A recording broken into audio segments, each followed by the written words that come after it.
Assalamualaikum warahmatullahi wabarakatuh. Kembali lagi dengan video saya dan kita akan belajar mengenai cara memproses dokumen dana kas kecil dan juga dana kas di bank.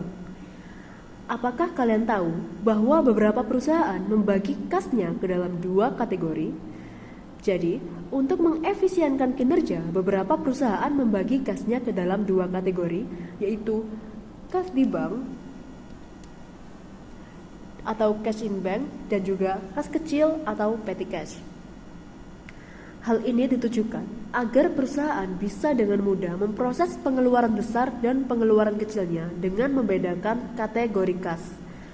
Dalam video ini, kita akan mempelajari bagaimana cara memproses dokumen dana kas kecil dan dana kas di bank. Akan tetapi, seksi kita kali ini akan belajar bagaimana cara memproses dokumen dana kas kecil. Namun, seperti halnya pada kartu persediaan kemarin, untuk memproses dokumen kas kecil ini juga memiliki beberapa metode atau anggap saja sebagai aturan dalam mencatat dana kas kecil ke dalam dokumen. Metode-metode tersebut yaitu metode tetap atau impress dan juga metode tidak tetap atau fluctuating. Perbedaan mendasar dari kedua metode tersebut adalah dari dana yang dialokasikan ke kas kecil. Apabila dalam metode tetap, kita akan menjumpai bahwa saldo kas kecil kita tiap periode akan selalu tetap dengan nilai yang ditetapkan. Misalnya, apabila kita memiliki 300.000 di bulan Januari dan kita membelanjakan kas kecil tersebut senilai 100.000, maka pada periode berikutnya atau di bulan Februari, perusahaan akan mengisi ulang saldo kas kecil kita senilai 100.000 untuk menjaga nilainya agar tetap 300.000 di tiap periode. Sedangkan pada metode tidak tetap, tidak demikian.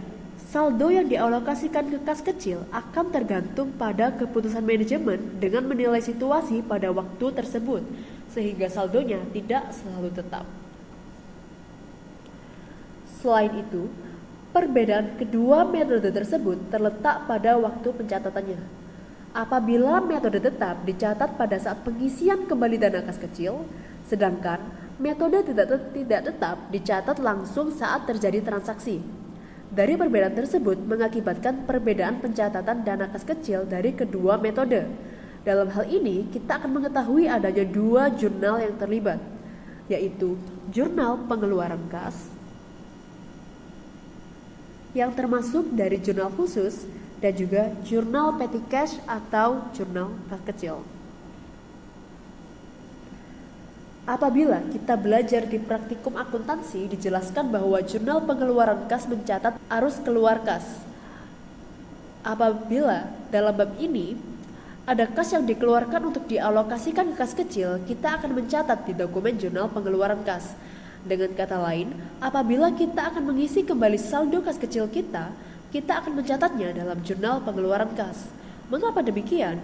Mohon diperhatikan bahwa kas kecil ada untuk mengefisienkan kinerja perusahaan, sehingga perusahaan mengambil sebagian saldo dari kas di bank untuk dialokasikan menjadi kas kecil.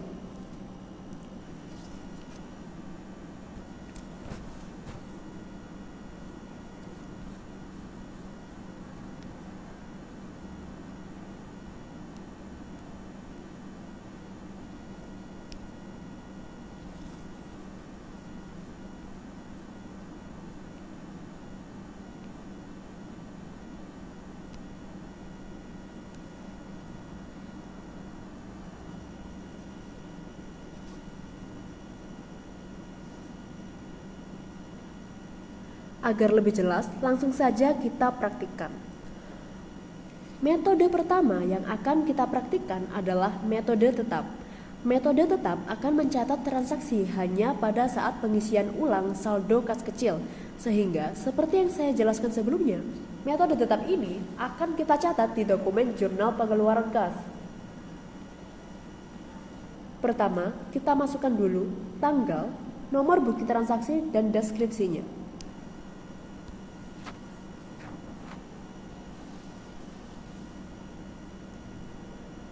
Kemudian, di sisi debit, kita akan mencatat pengeluaran-pengeluaran kita Anggap saja untuk reparasi dan perlengkapan.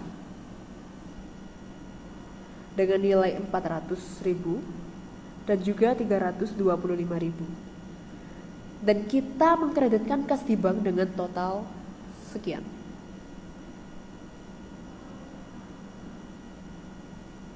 Meski ini pengisian kembali saldo kas kecil, dalam metode tetap, kita tidak mendebitkan kas kecil dan mengkreditkan kas di bank.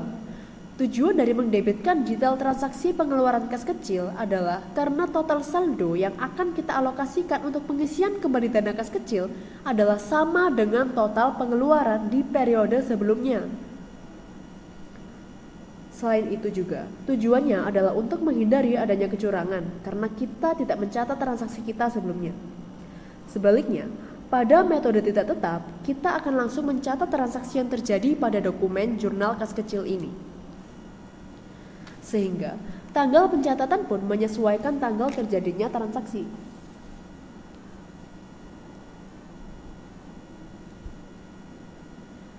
Kita gunakan contoh yang sama seperti sebelumnya. Kita menggunakan kas kecil untuk reparasi dan peralatan sehingga kita mendebitkan beban reparasi dan juga perlengkapan dengan nilai 400 dan juga 325.000. Kemudian mengkreditkan kas kecil. Untuk pengisian kembali saldo kas kecil, kita akan mencatatnya pada jurnal pengeluaran kas dengan mendebitkan kas kecil dan mengkreditkan kas di bank. Karena detail transaksi sudah tercatat di dokumen jurnal kas kecil sebelumnya. Jadi, untuk metode tidak tetap, kita mencatat pada dua dokumen, yaitu untuk detail transaksi kita catat di jurnal kas kecil, dan untuk pengisian kembali kita catat di jurnal pengeluaran kas. Baik, cukup sekian video proses dokumen dana kas kecil. Sampai jumpa di video berikutnya mengenai dokumen dana kas di bank.